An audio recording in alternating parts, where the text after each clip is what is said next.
सरदार टीपू खान साहब जिंदाबाद।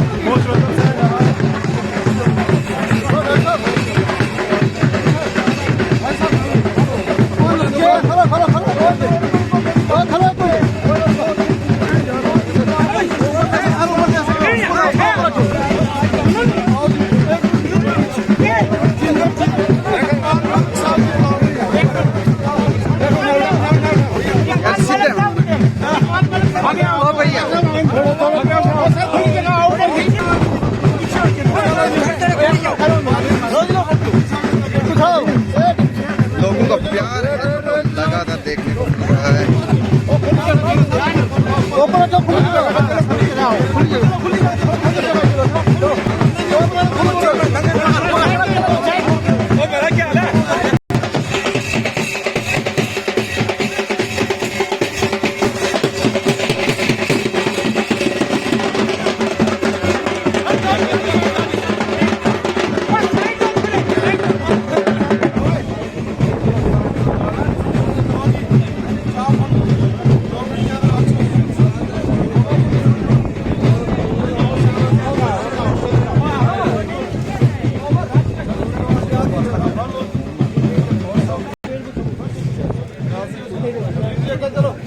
क्या होना है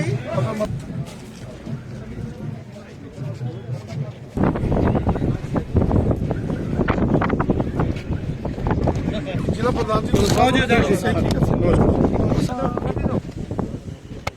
आप ठीक खैरियत से और जनाब आप ठीक है। मुबारक है आपको ओबीसी के जुमले में। अब ओबीसी हो पहाड़ी हो क्या हो जफा क्या बात है।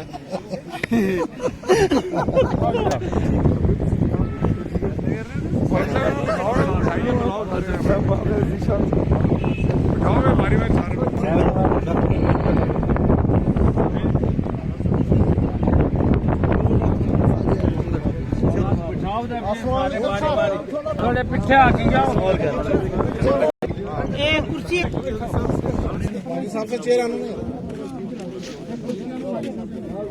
कुर्सियाँ तो दो कुर्सियाँ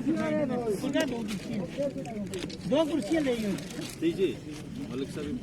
हाँ एक मिनट सर मास्टर मास्टर अच्छा लाओ कुर्सियाँ दो इधर लाओ सर परिवार